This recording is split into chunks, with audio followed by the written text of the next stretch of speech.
From Kevin McFlurry, reaction to A.J. Brown going to the Eagles. I mean, I loved it for Philly. Team that, and producer Jack, who runs the Titan channel, says he hates it for Tennessee. Like, you pay him a big-time contract. I get all that. You allegedly lowballed, and then A.J. Brown highballed on his counteroffer. Whatever. He's good at football. I like to keep those guys on my roster in the end. The Eagles have not drafted receivers well beyond Devontae Smith. Now they have a really good one. From Coach Carter, should the Eagles re-sign Nick Foles? I actually don't hate that idea.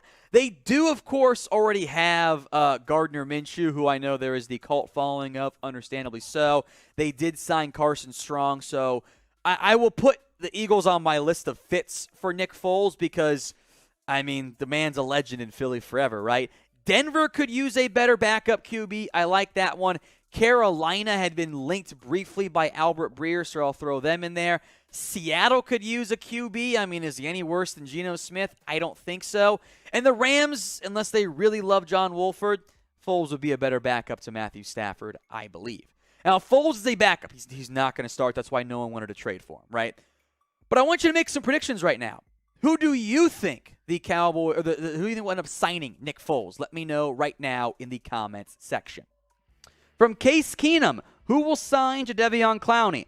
I'm going to guess the Browns are the one that bring him back, given all the links to as a reunion there, and edge is still an area of need for the Cleveland Browns. If it's not Cleveland, some other teams you could always keep an eye out for, right? How about the Miami Dolphins? They have tried to get Clowney for a long time. Maybe this is the year. I somehow doubt it. From that standpoint, the Baltimore Ravens, they tried to get Zadarius Smith. They missed. They did draft David Ojabo in round 2, but he's not going to play this year, I don't think. So there's your short-term answer. The Rams got to replace Von Miller. If Clowney wants to go ring chasing, LA is a pretty great spot for it.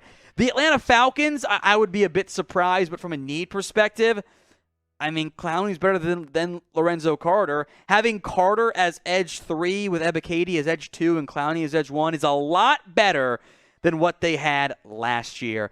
And I'll just mention the Philadelphia Eagles. They love to get aggressive if they can. More of a dark horse contender from that standpoint. But Philadelphia could be fun for Clowney, given how much they like to add sometimes veteran options. Those were my guesses. I want to hear from you now.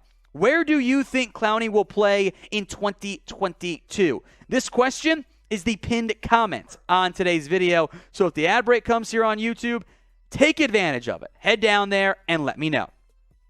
Andrew Mormon, Brian's brother. Who do the Eagles pick up for safety / CB2 now that Honey Badger went to New Orleans? Those are two different positions, so you need two guys, right? Like corner 2, how about if James Bradbury gets cut, you pick him up? Joe Hayden would be an awesome pickup there. You have Anthony Harris and Kevon Wallace. Do you give Kevon Wallace the reins? If not, I don't love a lot of the safeties that are out there, so maybe you monitor the trade market a little bit. Kind of feel like Philly's just going to kind of roll with what they have to an extent in the back end. From Alaskan Grown, who has the best receiving core in the NFL, in your opinion? A couple different teams really jump out. I think you have to mention the Cincinnati Bengals as one of them with Jamar Chase, T. Higgins, and Tyler Boyd. Unquestionably has to be near the top of your list. Duos-wise, I like your upside in Philadelphia, A.J. Brown, Devonta Smith. I like what you've got going on in Minnesota, of course, Justin Jefferson, Adam Thielen. Bucks are also super high from a depth perspective, too. Rams got some ballers with Van Jefferson, Allen Robinson, Cooper Kupp, not in that order. DK and Tyler Lockett. My number one, though, would be the Bengals with Jamar Chase, Higgins, and Boyd. Overall depth, give me the Bucks. They go like 7 deep with good football players. And the Bills also, once again, have a pretty good receiving core. From Jim Panson, 84. Which day 3 pick do you think could have an immediate impact? So there are going to be a lot of guys on day 2 that step up and play a big-time role early. I think the first 3 picks of day 3, right? Cade Otton to the Bucks, Dameon Pierce to the Texans, Perion Winfrey. All those guys could step up sooner rather than later. Looking through my list here as well, I like Neil Farrell a lot. The Charlie Kohler pick I like. Technically, your kickers and punters can make a big impact, but I hate that. Calvin Austin to the Steelers. I really like that pickup in the 4th round as well. We mentioned Tyler Algier of the Falcons earlier in today's live show. He's a good fit as an early impact type of player. Those skill position players also often make their impact felt kind of quickly. I thought Jamari Salyer to the Chargers was a steal later on in the draft. That's another one in terms of offensive line play who could make a nice impact for you. For live shows, NFL news, rumors, and more, all season and off-season long, you've come to the right spot. Hit that big red button and subscribe at youtube.com/chatsportstv. From Oh My Lord, who will be the first quarterback drafted next? I assume you mean year.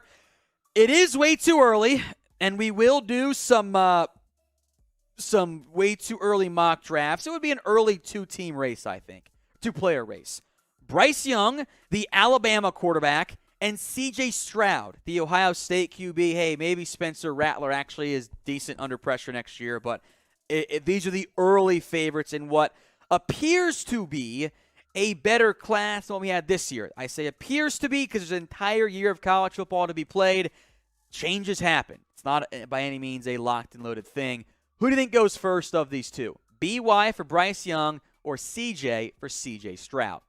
From Pablo, who had the best draft? The ones that I liked the most, the Baltimore Ravens, I thought crushed it this year. I thought Philadelphia did a fantastic job as well. And I also thought that the Chiefs did. Those 3 teams in particular, amongst several others, all did a really good job. From James Heiner, what do you think will be the most intriguing quarterback battles once camp starts? Great questions. Question, I should say. Steelers jumps out with Mitchell Trubisky against Kenny Pickett. Beyond that, things are mostly settled. The Falcons, Desmond Ridder, Marcus Mariota, another good one. Whatever happens in Carolina feels like one. They can't enter the year with just Darnold and Ridder, right? They got to add, or Darnold and Corral. They got to add somebody else in there. The Niners, if they keep Jimmy G, I guess that could be a competition. And whatever's going to happen in Seattle, Drew Lock, Geno Smith, and I hope a third QB also makes sense. DCX Viper, who are your top prospects for the 2023 NFL Draft? I won't go too far in depth. We will eventually do a way too early 2023 class. Jackson Smith in no order. Jackson Smith in Jigba, the next great Ohio State wide receiver. Michael Mayer, tight end from Notre Dame.